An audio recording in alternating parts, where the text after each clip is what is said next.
So here we are going to talk about a new approach, a new machine learning approach for hyperbolic problems, which is a subset, of course, of PDEs, but in fact, it could be applicable to any first order PDE, linear or nonlinear. As long as you can solve it with characteristics. Okay, so what are characteristics? I mean, we're going to see examples, okay? But the basic idea is that how do we get rid of this? So first, let me tell you what this is. Okay, so this is like PIN. It's a meshless solver with universal approximation capabilities, encodes the physics into the neural network. But unlike PIN, it's a hard constraint on the architecture. So it's not a soft constraint on the loss function. The loss function doesn't have multiple terms. It has only one term to feed the data. So it's just like a traditional neural network. Okay, so this has the potential to solve a lot of problems with training of PINs that don't converge or converge poorly, okay?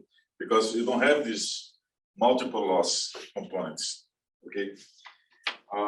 Also, it's an approach based on solving an ODE system. In many cases, the ODE can actually be solved analytically, okay? And in those cases, the output of the scene has to be a solution of the PDE. So no occurrence of non-physical solution. So for mass conservation is never violated. Energy conservation, momentum conservation, never violated, which is not the case with PIN. Okay. So that's another fact. Otherwise, the ODE must be solved approximately by any numerical method, or even by a PIN itself. But solving ODEs is much easier than solving PDEs. Okay, so that's the basic idea, and it's also going to be much faster to train this network because, like I said, you don't have it's a simple loss function. Okay, so that's the basic idea behind the scene. But let me move on, and let me give you an example. Okay, so I don't have a lot of time, so it's going to be sort of just a simple example, but it's still already quite general. So we have a linear transport equation. Okay, so that's the linear transport equation. V is a velocity field. Okay, and for instance, in the case d equal to 1, this could be a pipe, and you have some concentration. You could be the concentration of a tracer, advecting in a one-dimensional pipe. And it's assumed to be small enough that V is not a function of the concentration. So therefore, it's a linear PDE. Of course, if the velocity is affected by concentration, then it's a non-linear PDE. It's a harder problem, okay? Which you can still solve. But here, let's consider a linear transport equation, okay? So in the forward problem, the velocity is assumed to be known. You're given the velocity. And in the inverse problem, you might want to actually infer the velocity from measurements. Okay, the velocity field. This is a velocity field, okay? It's multidimensional in principle. It doesn't have to be univariate. It's a multidimensional problem. So the characteristic curve is a solution of an ODE. Okay, in this case, the ODE is very simple. So the curve x of t has to solve this ODE. Because V is given, then this problem is well specified. And you can show very simply that along this characteristic, the solution doesn't change. So the solution is constant on the characteristics, right? So suppose that you can write the solution of that ODE in this form, where psi is the constant of integration of the ODE. Okay. So if you write it in this form, then there is a theorem, Okay, we call this the characteristic transform because it transforms the original variables x and t into the characteristic variable. So there is a theorem, which is it's a nice theorem that uses the theory of ODE, uniqueness, etc. So it requires some smoothness of the velocity field. But the theorem says that the solution of the linear transport equation is a function of this phi. Is a function, is an arbitrary function of phi. Arbitrary meaning, it has to be differentiable. But it's a quite general function. So it's a function of phi. Any solution is a function of phi.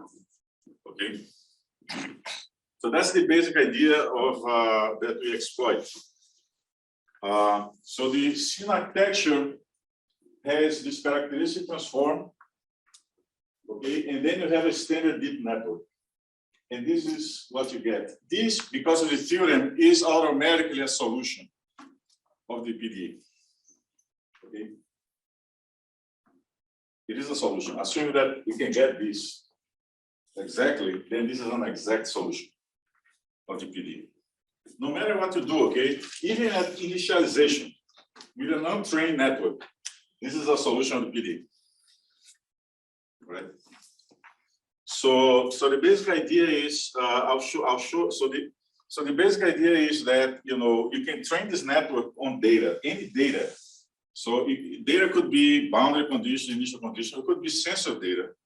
It could be noisy data. It could be noiseless data, initial conditions, etc. So you don't have to treat boundary, initial conditions, sensor data separate. It's the same thing. All of it is data. Okay, and you're training a standard network using data. All right. I'll show you an example, a very simple example, where you can solve the ODE characteristic equation analytically, and it's a very simple example. So this is the example where the velocity field is constant. Okay. The velocity field is constant, and this, by the way, is an incompressible flow, and becomes a conservation equation. So U is conserved. All right. So this the trace is only going to be advected in the direction of V. Okay, it's a constant vector. So the characteristic equation is very simple because V is constant. So the solution is this. Right. The solution is this, and psi is the constant of integration. Okay. So the characteristic curves are therefore parallel lines. They look like this, right? So along these lines, the solution is constant. Okay. This is for the case d equal to 1. I skipped something here. Yeah. So this is basically the theorem says that the solution is then, because you can write the solution as phi of xt equal to psi. Phi of xt is x minus vt.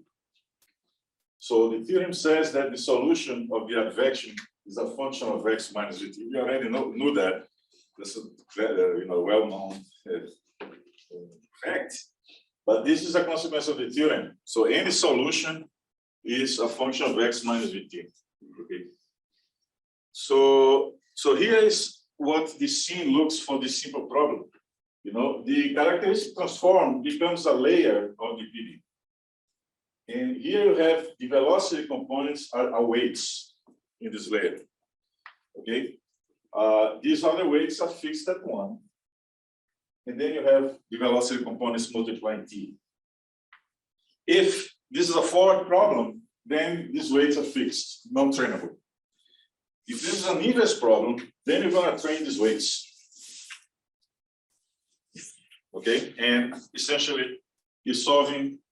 It's just a neural network. You can apply any tools, any analytical tools, any tricks, anything that you know for training neural networks, you can apply here. The loss function is the standard loss function. All right, MSE. There's no PD. There's no collocation points. There's nothing. Okay. So I'll show you here an example that shows. Okay, let's think about a problem. I have 1 minute left. Let's think about a problem where you have an initial profile like this, and this is it's a one-dimensional advection. to the right. Okay. So if you apply a standard network, okay, data is only the noise, the 100 points at t equal to 0. So it's noiseless data, it's the initial. So you sample the initial condition at 100 points. So that's the data. If you try to apply a neural network, well, neural network cannot extrapolate. This is a standard neural network. You cannot extrapolate from t equal to 0. So near t equal to 0, it's trying to get close, but at later times, it's completely off. Because you only have time data at the beginning, t equal to 0. Neural network cannot extrapolate. Okay, we know that. Now, if you use a pin, the pin, of course, we know extrapolates because it knows the advection equation, and you're able to get a much better solution. But notice that these solutions, they are not necessarily solutions of the PD. So you could be violating mass conservation. Okay. If you go to a scene, then what you're gonna see is that you're gonna get a very good solution. No collocation points. The previous pin had 300 collocation points. Here there are no collocation points. Okay, and the solution, even at near the beginning of training, is a solution of the PD. So this is just advecting. The solution satisfies the advection equation. Okay, this is just translations, okay, of the same profile. All right, it must satisfy. You see what I'm saying? This is a translation of that. This is a translation of that. Because it has to be a solution of the PD. Now, the training of the network is only finding the correct solution, but the output of the network is always a solution of the PD. Okay. So basically, and you can see that training takes much less time than for PIN. Okay. If you go and look at the PIN, it takes much more time. Almost an order of magnitude. More time, because you have to deal with the collocation points, the loss on the collocation points, minimize the loss, etc. Okay, the solution we've seen is also accurate, more accurate. Okay, also more accurate. So basically, this is just an initial results, and obviously there's much more to be learned here. How to apply this to systems of PDEs. There's a way to do that. How to apply this to nonlinear transport equations, like let's say Burger's equation. Now the velocity depends on the solution itself. So it's a nonlinear equation. So that is going to require a recursive architecture. Okay. So on and so forth. Any first order PDE system that can be solved with characteristics can in principle be applicable. So that's it. Any questions?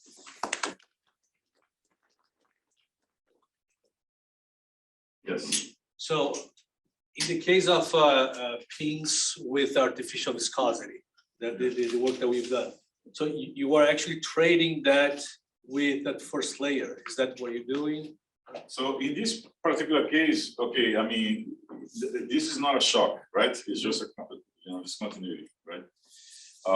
So it's a linear PDE. When you go to nonlinear PDE, you're gonna have to handle the case of shocks, okay? So you might have to add some artificial viscosity, okay? There's nothing saying that you cannot hybridize this with a traditional PIN. So you could have this network with a PDE loss term as well, which might allow you to solve parabolic equations.